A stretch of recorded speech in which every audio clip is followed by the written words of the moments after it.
Bienvenue à tous pour une nouvelle vidéo à chaîne. Enfin un tout petit bidule. Je vous garantis, j'en ai marre, j'en ai énormément de bordel. Ça prend tellement de temps quand je fais mes tournages que la flemme de les remonter. J'ai des pièces partout, j'ai de la Citispiri, j'ai la Clétécoris, j'ai tout de bordel. Je m'en occuperai de ça quand j'aurai fini toute ma série de vidéos. Et comme ça je pourrai être tranquille. Aujourd'hui nous allons voir un luminaire tout petit, ça change un peu. Un luminaire que de base que j'appréciais pas du tout, parce que ça remplaçait énormément de vieilles gamelles, et que j'ai appris à apprécier, et puis voilà, et puis en même temps éclaté que mon orphelin une neuve. Bon, bien sûr, celle-là elle est pas neuve, parce que justement, elle a épernée, elle n'est pas Favini. Donc du coup, celle-là, c'est une en très bon état qui vient de chez Dorian, dans le coin du pays à Dorian. Et donc du coup, celle-là, c'est un luminaire que j'ai appris à apprécier, que du coup, maintenant, c'est la petite luminaire boudin. J'appelle mon petit luminaire boudin. C'est boudineux, c'est voilà, c'est une petite boudine, c'est magnifique. Donc là, on va voir un petit peu sur l'état de la éclat. Alors, pour ma part, moi, l'éclat, de base, j'étais pas très intéressé par ce luminaire-là. J'ai appris à le connaître, après je vous expliquais que l'éclaté avec mon orphelin neuve, donc du coup, j'apprécie un peu le luminaire. Et en fait, dessus, c'est vraiment un petit peu micmac. En fait, c'est vraiment une génération charnière. Avec la copine, on va dire, ce qui est Paléo.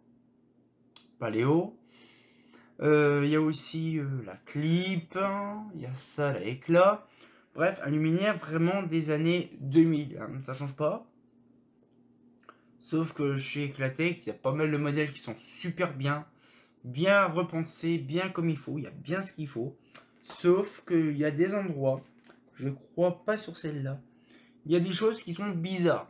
Pour quel intérêt de mettre à des endroits des vis en acier? Le problème, ça c'est sûr, c'est bien. Les vis en acier, ça rouille. Dans l'alu, qui s'oxyde aussi, ça fait bien nickel. Donc du coup, ce qui fait, c'est que des fois, on se retrouve avec des vis qui ne sont plus possibles à dévisser pour une bonne raison, c'est qu'en fait, tout est soudé dedans.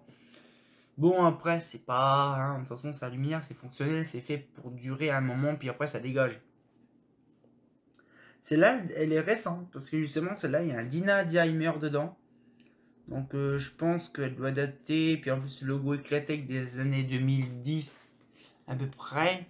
Donc à mon avis c'est vraiment une récente par rapport à ça. Et donc du coup ce qu'il fait c'est que voilà, donc c'est intéressant de vous dire quand même que bon on a le logo, c'est drôle parce qu'en fait on a le logo Eclatec récent et on a le logo Eclatec des années 90-2000. C'est perturbant, j'aime bien. On voit la transition. Puis après, il y a le logo Eclatec qui est pinçonné. Alors ça, c'est vrai, ce n'est pas souvent. Je vais essayer d'abaisser un petit peu plus s'il faut. Voilà. Ah, tiens. Mon petit verre de sirop typhon. Ah. Le sirop typhon. Buvons, buvons, buvons leur sirop typhon. À la vanille. J'adore cette marque-là. En plus, c'est super bonne. Bon, bien sûr, c'est pas du sponsor, mais bon. Ouais, donc du coup, le fameux éclat, c'est petit, c'est léger, il n'y a qu'une taille. J'aurais bien voulu voir la grosse taille comme ça avec le réflecteur de taille 34. Ça, c'est la 28. J'aurais bien voulu voir la. Donc, c'est une éclat LT60, donc latérale. Voilà, ou 60, un peu n'importe, je crois que c'est ça. 100 OP27, donc oui, bien sûr, mal, c'est. 27. Classe 2, ok. 70 watts SHP, donc Dina Dimer. Donc à mon avis, c'est un bras électronique dedans. Mais ils ont fait qu'une seule taille, c'est bien dommage. Alors ici, sur le dessus, il y a une particularité qu'on trouve quasiment pas à tous les autres luminaires. C'est ce bouton-là. Donc là, il est au bouton 1. Donc ça, c'est bon, ce qui est fermé. Et donc là, si on veut l'ouvrir, il faut tourner le bouton. Hop là, paf. Un petit, oui, quand même un peu par la tire de tour. Hop, on ouvre le boudin. Et hop là. Voilà. Donc là, ici, nous avons, je recule un peu. Voilà. Nous avons une petite languette là qui permet de tenir justement le truc là.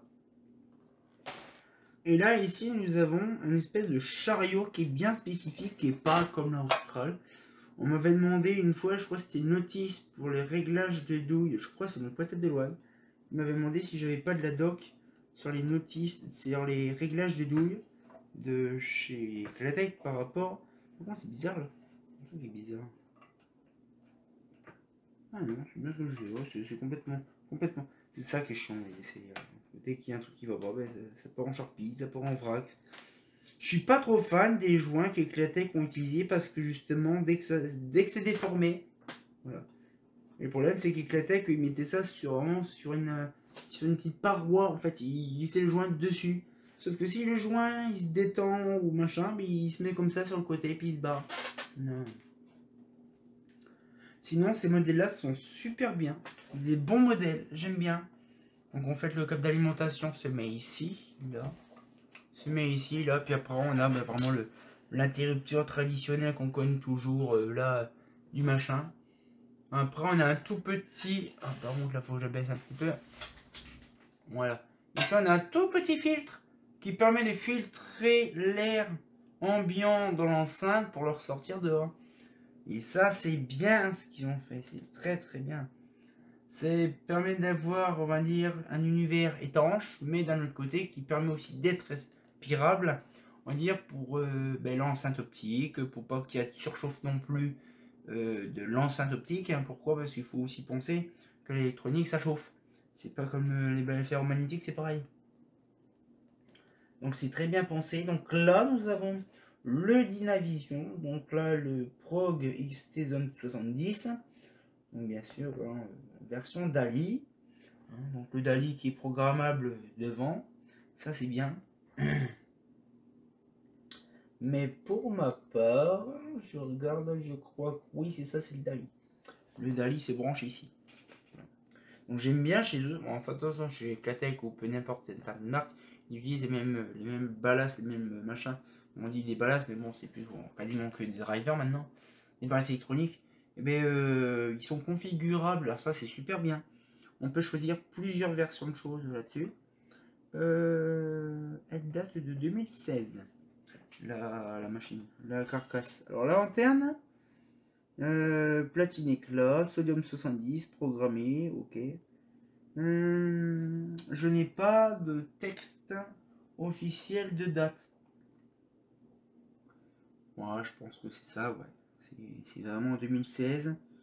2016 le truc, ouais. Parce que ça peut pas être 2006, c'est en 2006, je crois qu'elle est... Ah, je sais pas. C'est quand même assez ancien, quand même, ça, avec la tech. Hein. Ces machins-là.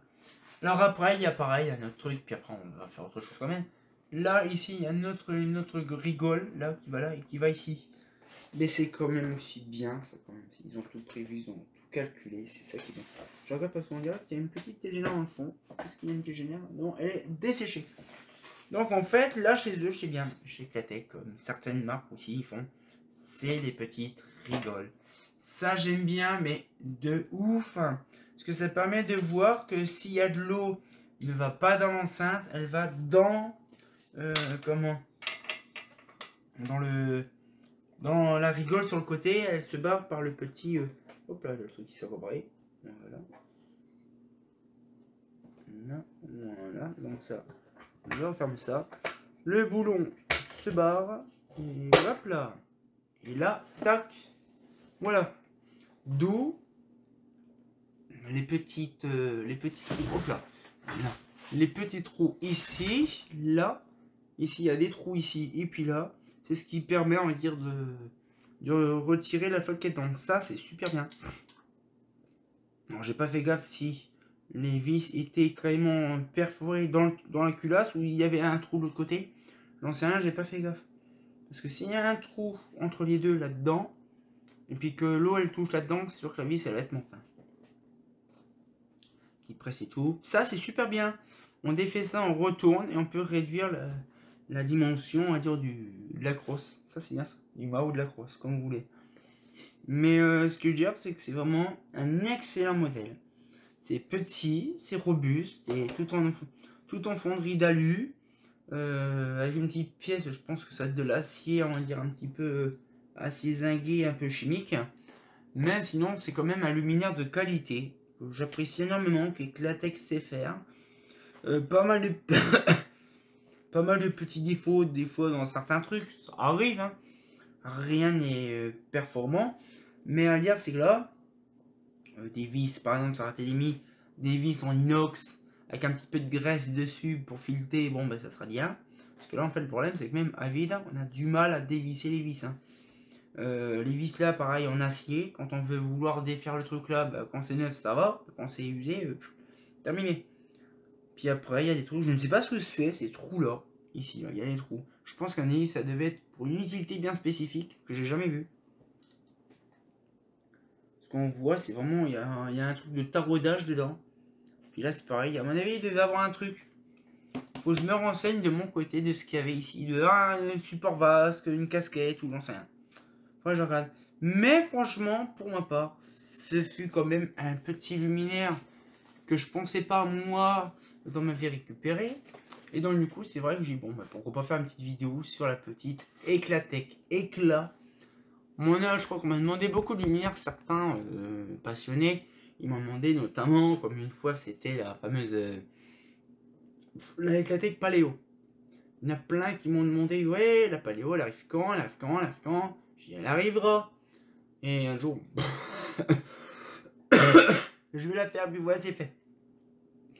Donc du coup, je dis, ben voilà, je vais faire pareil pour l'éclat. J'ai encore plein de modèles encore qui est encore au bureau là, à Épernay. Je vais m'amuser, je vous garantis, dans bientôt, il y aura énormément de choses qui vont sortir. Je vous garantis, c'est pas fini la série de la lanterne, hein, je vous le dis. Donc voilà un petit peu le truc. Moi franchement ça fait plaisir. On va pouvoir se laisser là-dessus. Hein, moi j'espère que la petite vidéo vous a plu de ce petit lampadaire boudin. Hein, et on se retient encore pour une nouvelle vidéo. Et comme de bien entendu, bah... Qu'est-ce qu'on va... Oh! Alors après le luminaire boudineux, on va se retrouver dans le luminaire un petit peu de tacos au Del Paso. Le luminaire Mexico. Mexico.